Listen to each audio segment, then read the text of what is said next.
یہ جو سوال ہے نا کہ کیا کوئی شخص خود قرآن پڑھ نہ سکتا ہے، خود ہی پڑھنا چاہیے، کیا ہر مسلمان کو چاہیے، یہاں تک تو مجھے اس سے اتفاق ہے۔ ہر مسلمان کو چاہیے کہ اپنے دین کو سیکھے، سمجھے۔ اللہ کے نبی صلی اللہ علیہ وسلم نے فرض قرار دیا آپ پہ بھائی، سب مسلمانوں کو کہا نا، یہ تو نہیں کہا کہ غریب صرف کرے، امیر کرے، یا صرف پڑھ لکھا ہی، سب کے لیے فرض ہے۔ تو سب کو پڑھنا چاہیے۔ کیا یہ قرآن و حدیث سب کو پڑھنا چاہیے؟ بالکل پڑھنا چاہیے، لیکن طریقہ سیکھنا چاہیے۔ پڑھنے کا، سیکھنے کا بھی کوئی طریقہ ہوتا ہے کہ نہیں ہوتا بھائی؟ کہ آپ جائیے بازار سے ایک ترجمہ خریدیے قرآن مجید کا، اور اس ترجمے کو پڑھ کر آپ تفسیر بیان کرنا شروع کر دیں۔ آپ کو کتاب حدیث کی خریدیں، اس میں سے ایک حدیث پڑھیں اور کہیں دیکھو جی میں نے حدیث میں یہ پڑھا ہے۔ آپ نے تو میاں حدیث ہی نہیں پڑھی، آپ نے تو حدیث کا ترجمہ پڑھا ہے، وہ ایک کا۔ تو یہ معلومات کی بنیاد پر جو آپ شروع ہو جاتے ہیں، یہ خطرناک ہے۔ یہ بالکل ایسے ہی ہے جیسے کہ آپ کو بخار ہو یا دوائی ہو، آپ گوگل کریں اور آپ انٹرنیٹ پہ جا کر کچھ دیکھیں اور آپ اس کا جو علاج وہاں پہ ہے اس کو شروع کر دیں۔ کیا ایسے شخص کو آپ کوئی عقل مند کہیں گے؟ بلکہ میں آپ کو بتاؤں، ایک دفعہ میں نے دیکھا کہ کون سی بیماری ہے، تو مجھے تو اتنا خوف آ گیا کہ پتہ نہیں کون کون سی بیماری ہے وہاں پہ۔ تو ڈاکٹر کو میں نے کہا دیکھیں ڈاکٹر صاحب یہ تو آپ کا کام نہیں ہے بھائی، یہ تشریح کرنا میڈیکل کی کتابوں کی، میڈیکل پیپرز کی، یہ ہم پہ چھوڑ دیں۔ ٹھیک ہے، اگر آپ نے کرنا ہے تو آپ کر لیں، ٹھیک ہے، لیکن پہلے کر تو لینا پراپر طریقے سے، صحیح طریقے سے دین کو سیکھیں، دین کو پڑھیں، جو اس کا ایک طریقہ کار ہے۔ دنیا میں ادارے بنے ہوئے ہیں، دنیا کے ہر ملک میں جس میں آپ رہتے ہیں وہاں ادارے ہوں گے، علماء ہوں گے، ان سے جا کے سیکھ لیں اور کر لیں۔ اگر آپ کو ایک پسند نہیں آتا دوسری اس سے اور سے سیکھ لیں۔ لیکن یہ تو نہیں ہوتا نا کہ آپ کو ایک ڈاکٹر پسند نہیں آیا تو آپ نے خود ہی اپنا سرجری کرنا شروع کر دی۔ کوئی ایسے کرے گا؟ اس کو آپ کیا کہیں گے بندے کو؟ تو یہ بات تو بالکل سیکھے، ہر ایک کو پڑھنا چاہیے، بالکل ہر ایک کو پڑھنا چاہیے، ہر ایک کو علم حاصل کرنا چاہیے، ہر ایک کو اپنا دین پڑھنا چاہیے، لیکن اس کا طریقہ کار ہے۔ اچھا، اس وقت تک آپ کیا کریں گے؟ فرض کریں میں آپ کو ڈاکٹر کی کیوں مثال دی، بڑی مناسبت ہے اس میں۔ ڈاکٹر کیا کرتے ہیں؟ جب بیمار ہوتے ہیں تو کیا فوری طور پہ میڈیکل کالج میں داخل لے لیتے ہیں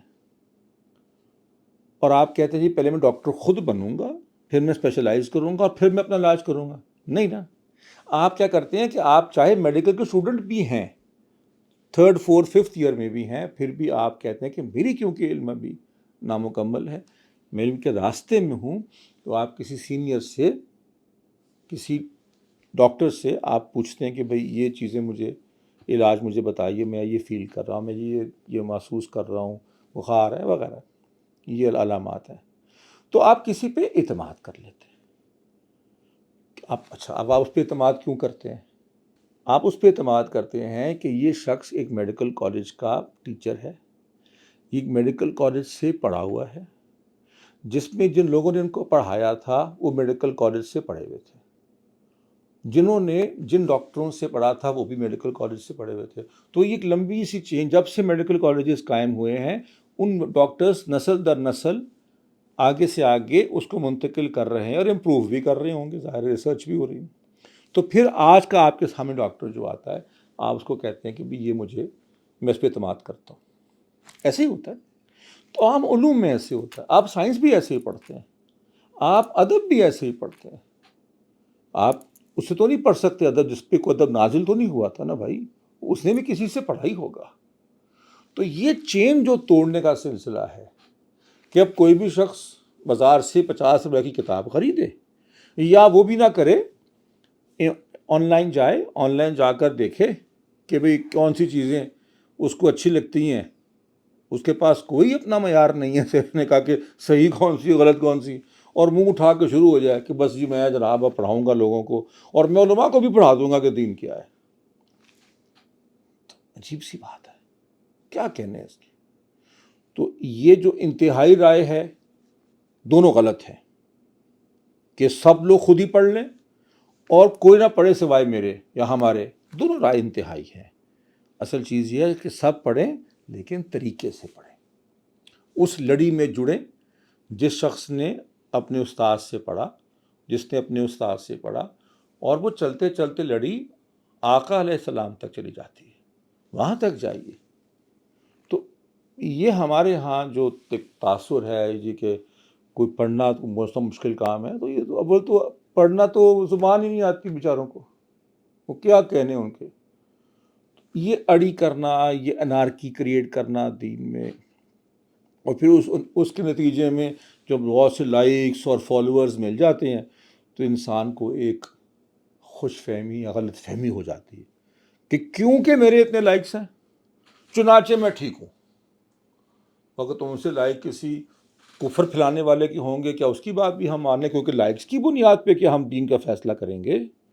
کیا ہم ویوز کی بنیاد پہ حق اور سچ اور حق اور باطل کی تمیز کریں گے؟ نہیں نا، یہ غلط بات ہے، یہ زیادتی ہے۔ اور میں آج کے نوجوان کے لیے پریشان ہوں کہ وہ کیا کرے گا۔ اس کا انٹرنیٹ پہ اتنا انحصار ہے، کتابوں پہ انحصار نہیں ہے، اور کتابوں کے ساتھ کتاب پڑھانے والا بھی ہوتا ہے۔ اللہ تعالیٰ نے کتاب نازل کی، ساتھ ایک کتاب پڑھانے والے بھی بھیجے صلی اللہ علیہ وسلم، خاتم النبیین بھیجے، اور ایسا پڑھا کے گئے کہ اب قیامت تک کسی نبی کی آنے کا نہ تو امکان ہے، کیونکہ ضرورت بھی تو نہیں ہے نا۔ سب کچھ تو سکھا گئے، سب کچھ تو محفوظ کروا گئے، سب کچھ تو سمجھا گئے۔ تو میں یہ سمجھتا ہوں کہ یہ جو ایک مزاج بن گیا ہوا ہے کہ جی ہم ڈائریکٹلی کر لیں گے، ڈائریکٹلی نہیں ہوتا کچھ بھی دنیا میں۔ ہر چیز کا ایک نظم ہے، ایک ترتیب ہے، ایک مراحل ہیں، سلوک ہے، پروسیس ہے، اس سے گزر کے ہی آپ جاتے ہیں کہ آپ خود بخود ہی سب کچھ ڈاؤن لوڈ اپنے دماغ میں وہ نہیں کر سکتے۔ تو یہ جو ایک میرے خیال تصادم بننا شروع ہو گیا ہے، اس پہ علماء کو بھی چاہیے کہ نوجوانوں کی بات حوصلے سے سنیں، اور تھوڑی بہت اگر وہ سخت بات بھی کرتے تو ہمارے بچہ ہی ہے نا بھائی۔ اب اگر کوئی سننے والا سخت زبان ہو تو سکھانے والے کو سختی نہیں کرنی چاہیے۔ بڑے بڑے خردرے قسم کے مزاج کے لوگ آپ صلی اللہ علیہ وسلم کی خدمت میں حاضر ہوئے، اور بڑے ہی عجیب انداز، جو کہ ہمیں تو بے ادبی ایسی لگتی ہے، اس طرح سے بات کرتے تھے، کیونکہ ان کو بات کرنی آتی نہیں تھی۔ وہ ایک ایسے علاقے سے ایسے غیر تربیت یافتہ لوگ تھے۔ کچھ ایسے بھی لوگ آئے جو صحراؤں سے، اور یہ بدو ایسے بعض ہمیں واقعات ملتے ہیں سیرت میں، تو آپ نے کیا ان سے بدسلوکی کی؟ آپ نے ان کو ڈانٹا کہ تمہیں پہلے تمیز سیکھاؤ بات کرنے کی، کہ تم نبی سے کیسے بات کرتے ہیں؟ نہیں نا، آپ نے ان کی بات سنی، تحمل سے سنی، اور انہیں کو دیکھا ہم نے کہ تھوڑے عرصے کے بعد ہی کیسی شخصیت میں نکھار آیا ہے۔ اگر ان کو شروع میں ریجیکٹ کر دے جاتا کہ تم کون ہو ہم سے سیکھنے بتانے والے، تو کیا فرق پڑتا؟ کیا ہمیں بہتری آتی؟ یہ مکارم اخلاق جو ہے نا، سمجھنے کہ اس کا مطلب کیا ہے۔ ایسا اخلاق ہونا چاہیے کہ لوگ کھنچ کے چلے آئیں آپ کے پاس، نہ کہ آپ دوروں کو دور کر دیں، لوگ آپ سے متنفر ہو جائیں، بد زبانی سے آپ پیش آئیں۔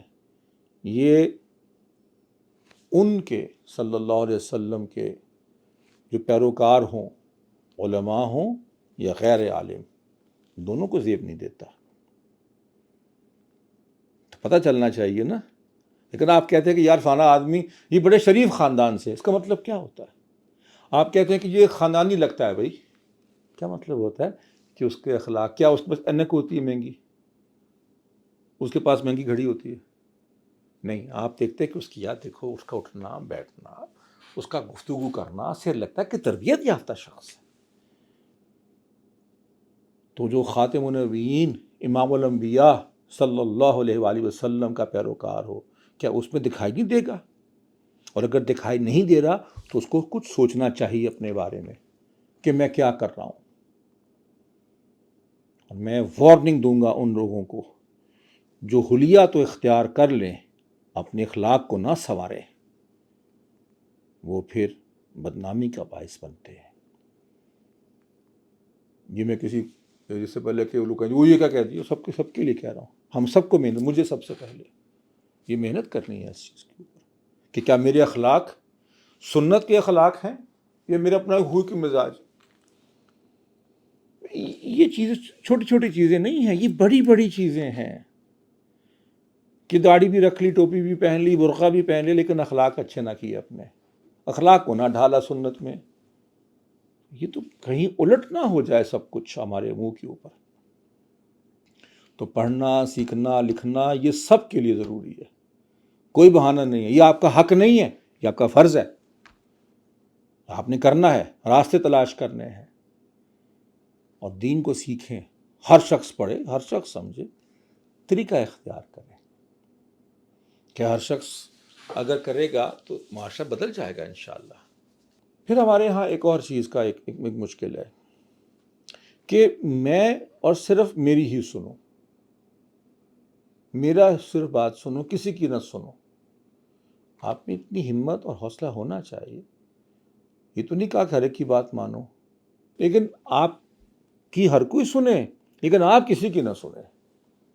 ایسے تھوڑی کام چلتا ہے. دیکھیں کتنی خوبصورت مثال ہے، وہ جو عیسائی آئے ہیں، آپ صلی اللہ علیہ وسلم کے پاس رہے ہیں، کیسا ان کا گفتگو ہوئی ہے، بات ہوئی ہے، بات چیت ہوئی ہے، ڈسکشن ہوئی ہے، بحث ہوئی ہے. ان کو آپ نے اپنے دلائل رکھے ہیں سامنے، وہ نہیں مانے بات اس وقت، لیکن آپ نے ان کی کوئی نہ کوئی بات تو سنی ہے نا. کہ ہر وقت آپ ہی صرف بولتے چلے جائیں کہ بس میری سنو. یہ جو سنانے کا مزاج ہے، ہر ایک کو بتانے کا کہ ہم بتائیں گے، کیونکہ ہم نے 4 حدیثیں پڑھ لی اور 2 آیتیں، تو ہم شروع ہو جائیں گے اور اس پہ چڑھائی کر دیں گے. اور ہاں، منافقوں کی نشانی مجھے مل گئی ہے. اچھا فلانا بھی منافق ہے، اچھا فلانا دوست بھی منافق ہے، اچھا وہ فلانا رشتہ دار بھی منافق ہے. بھئی قرآن حدیث میں لکھا ہوا ہے. وہ بھائی جان آپ کو تو یہ بتایا تھا کہ خود کو ٹھیک کرو. خدا نہ خواستہ تم میں تو یہ صفات نہیں ہے. کہیں تم تو وعدے کی پاسداری سے منہ تو نہیں پھیرتے؟ کہیں تم تو اپنے وعدہ خلافی نہیں کرتے؟ کیا تم اپنے کمٹمنٹ سے پیچھے تو نہیں ہٹنے والوں میں سے؟